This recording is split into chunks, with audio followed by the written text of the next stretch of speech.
Hey, it's kind of cold here in Santa Cruz, Bolivia, and so put this bufanda uh chalina. How do you call this thing in English? Scarf. Yeah, so I put this scarf on today, and I was reminded of this really cool experience that I had in Istanbul, Turkey, January 2019. Want to hear the story? I wanna travel the world with you. Wanna make all the dreams come true. Wanna travel the world. January 2019, I was in Istanbul, Turkey. It was pretty cold. It was actually snowing the first few days that I was there. And so I decided to go out and buy myself one of these, scarf, right? And yeah, decided to get like the cheapest one. It was like 15 liras, like, I don't know, like $5, something like that. Anyways, one night I was out exploring. I was in Taksim, if you know the area, nice place. And decided to walk down to the Galata Tower. The Galata Tower is beautiful. But not only is the Galata Tower beautiful, but that whole like area, there's like lots of musical instrument shops. And of course, I love musical instruments, and these shops are full of very typical Turkish instruments, and it's beautiful. Love the diversity, right? So while I'm down there admiring the Galata Tower, taking a selfie, stuff like that, two guys approached me and asked me if I can take a picture of them with the tower in the background. I'm like, yeah, sure. So I took a picture of them. They thanked me and then asked if I wanted a picture myself, and I was like, no, I'm good, thanks. Then they asked me where I was from. I said, I'm from Bolivia. When I'm traveling like this, I tend to tell people that I'm from Bolivia. That's not technically a lie. I mean, I am a Bolivian citizen, and I did travel from Bolivia to that place. So yeah, I am from Bolivia. The reason I say Bolivia instead of the United States is that when people hear American, they think money, dollars. And I don't have a whole lot of that, so they're like, "Oh, Bolivia. Where is Bolivia?" Almost nobody knows where Bolivia is. So they asked me what I was doing there in Istanbul, and I told them, "Well, I'm, working on this project, and I want to collaborate with musicians and stuff like that." And they're like, "Oh, really? Well, maybe we can help you." "You can help me?" "Cool. Like, how can you help me?" And they're like, "Oh, well, we have contacts, and we can help you get contacts with other musicians and stuff." I'm like, "Great. That sounds great." So we started walking and talking and conversating, asking typical questions. I asked them where they were from. They were from Turkey, but from a different city in the West. And they were here in Istanbul on vacation. Then they asked me, like, "Hey, what hostel are you staying at?" And, we're staying at this one here. And I'm like, "Oh, well, I'm staying at this other one in Sultanahmet. Pretty nice hostel." Yeah, we're just making conversation. And then we see like some musicians playing on the street, and they're like, "Oh, wait, wait, wait." And they like, ask me for a business card, and they take my business card, and then they go talk to the guys, and they give me my business card. And they're like, "Hey, yeah, we just talked to them about your project and stuff. They might want to help you." I'm like, "Okay, cool." After that, we kept walking, and they said, "Hey, do you want to go get a beer?" And I was honestly thinking, man, it's already like 9:30 at night. I really should head back to my hostel. But I'm like, you know what? This might end up being a really cool contact or relationship or whatever. You never know what could happen. Why not? So I followed them up to this alley there in the Taksim area. And we walk down the alley, and they point out this door, and they're like, "Oh, there's the bar." I looked at it kind of like, that's the bar? Like, there's no sign. It definitely doesn't look like a bar from the outside, but whatever. So I followed them in, and it's, we get inside, and it's, loud music and flashing lights, neon pink, neon purple, neon blue, more of like kind of like a disco tech, like more for like dancing or whatever. But I was like, whatever, let's just, get a beer and chat. And so we sit down at a table and we order a beer. And I honestly didn't think to ask how much the beer was, because I figured, how much can a beer be? I mean, what, 30 liras, like, $6, $7. I mean, it's not going to be a big deal. So Yeah, just bring me a beer. So they bring us the beers, and then they also set out some, little snacks like peanuts and stuff like that to eat. We start snacking and, sipping on our beers and talking. Then all of a sudden, three girls come up to our table and they're like, "Hey guys, mind if we sit down?" And they just kind of sat down, before we could even say yes or no. And they sat down. It was kind of weird because it was like one girl next to each guy. Kind of intrusive, actually. I don't know. But the girl next to me starts talking to me, asking me questions. Where are you from? So I'm like, "Oh, I'm from Bolivia." "Oh, Bolivia, where is that?" "It's a little country in South America." "Oh, so you speak Spanish?" "Yes, I speak Spanish." "Oh," and then she goes over to the DJ and asks the DJ to put on this song, and it was like this reggaeton song, and I really don't like reggaeton. Then she was like, "Hey, you wanna dance?" I'm like, no, I honestly don't wanna dance, don't like reggaeton." So I started asking questions about her, like, "Where are you from?" She's like, "Oh, I'm from Germany. Actually, my mom is German and my dad is Turkish, and I'm studying international business," and stuff like that. I'm like, "Oh, interesting. International business, that's cool. Maybe this could be another good contact, right?" But, the girl was like, "Hey, you wanna dance? You wanna do this? Are you sure you don't wanna dance? Come on, let's dance." And she's kinda like, you know.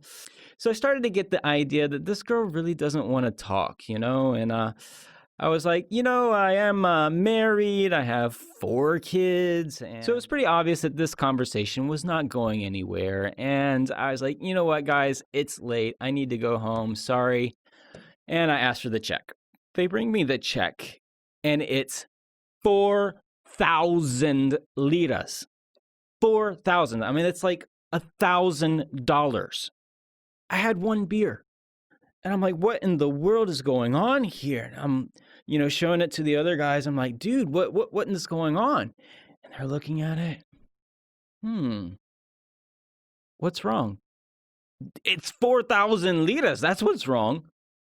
Oh, yeah, that does seem a little expensive. A little expensive? No, this is outrageous. This is impossible. What in the world? So I asked to talk to the manager. The manager comes over. What's the problem? 4,000 liras? That's impossible. And he's like, "Come with me." And he's like, "Look, this is our established prices. You came in and you sat down at a table. A table is 500 liras. A table is 500. What? You're charging me to sit down?" And then he's like, "The snacks on the table, that's 500 liras." I didn't ask for the snacks. Then he's like, the girls are 500 liras. What? I didn't ask for the girls. Then he's like, "And we're charging you for the girls' drinks." I'm like, what did they drink? And I run back over there. I'm like, "Hey, what did you drink?" And they showed me on the menu. It's like 150 liras each, and they had like 3. How much is the beer? The beer was only 30 liras. But they're charging me like 4,000 liras, and it's like, what in the world? And I'm freaking out. And the guys that invited me over there, they're like trying to calm me down. They're like, "Hey, dude, just chill out. We're gonna help you. We're gonna split the check like 3 ways. So you only have to pay like 1,600 liras." I'm like, "No, I'm sorry, but I don't have $200, $300 to pay for one beer." So I'm there arguing with the manager, and I pull out my wallet and I'm like, "Look, dude, I do not have this amount of money." Okay. And I opened up my wallet and I showed him, I'm like, "Look, I've got 200 liras. That's more than enough for a beer.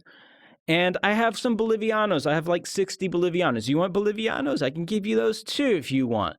And he's like trying to like snatch the wallet out of my hand, and I'm having to like defend my wallet. And he's like, "Yo, you have an ATM card, let's go to the bank." So the manager, a bodyguard, and the 2 Turkish guys that invited me to the bar all accompanied me to the ATM machine. Now I'm starting to think, maybe I should just run. I could just book it out of here and they won't be able to catch me. I'm pretty fast, you know? But then I was like, no, these two Turkish guys that I met and invited me to the bar, they're in on this. They've got my business card. They know what hostel I'm at. I don't think running is a good option. So we get to the ATM machine. I withdraw 800 liras and give it to the manager on top of the 200 liras I had already given him. So in total, I paid 1,000 liras, which is about $180 for one beer. As you can imagine, on my way back to the hostel that night, I was pretty upset. I was angry. I was frustrated. And then I was starting to feel a little bit of shame. Actually, a lot of shame and stupid. Why? One, what is my wife gonna think when she finds out about this?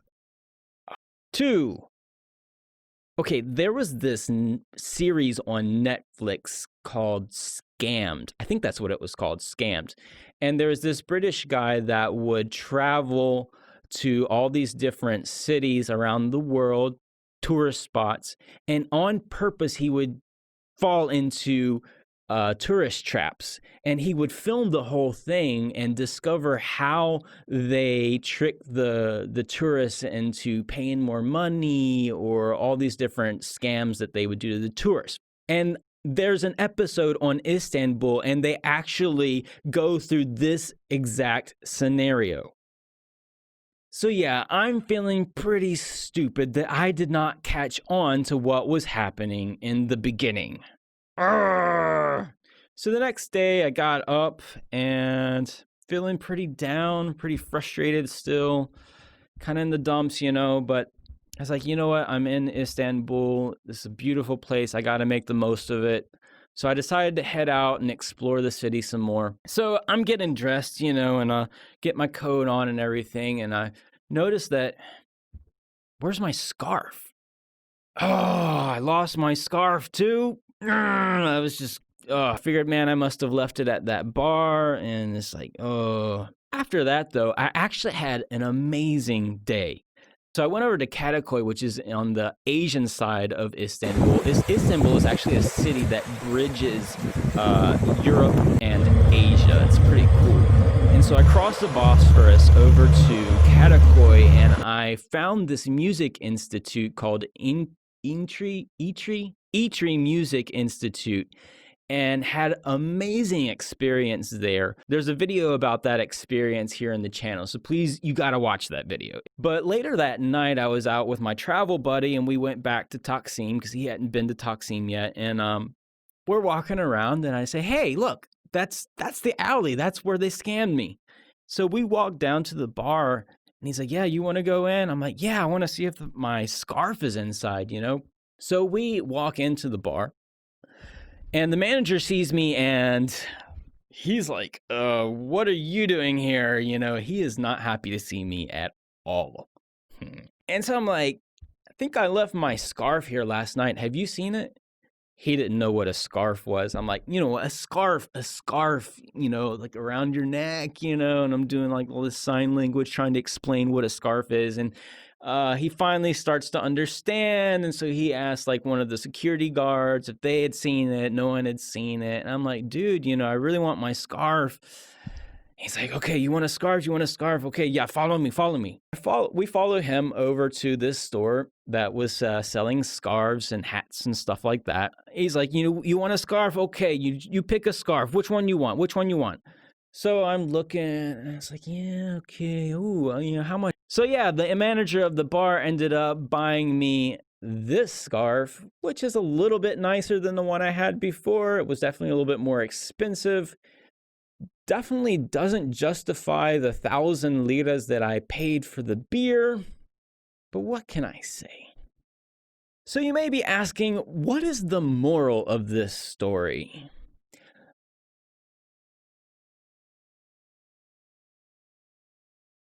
The moral of this story is, don't drink beer. No, that's not it. No. The moral is don't go to Istanbul, Turkey. No. If you have the opportunity to go to Istanbul, Turkey, you should do it. It's an amazing city. It's beautiful. There's so much diversity and so much stuff to try there. Different experiences, different food, the ice cream. You got to try the ice cream. It's so fun, so cool. Anyways, don't let your fears hold you back from having an amazing experience. If there is a moral to this story, the only thing I could say is stuff happens. I mean, just that's life. Stuff happens, you know? Bad things happen to good people, bad things happen to bad people. The important thing is to not let that bad stuff destroy your experience in life. Try to keep a positive attitude. And in the end, those bad things that happen to you can end up being really cool stories. So that's it for now. I've got to say goodbye, but hey, I'm going to be releasing some more videos, more stories about traveling and fun stuff like that. So if you want to hear more stories about traveling, please subscribe. It's going to be cool. Don't forget to check out that video about the Traditional Turkish Music Institute. That was such a cool experience. And you can also see this other video over here about me singing The Beauty of Life with this Russian guy. It was really cool. See you guys later. Ciao. So beautiful, so beautiful. Wanna travel the world.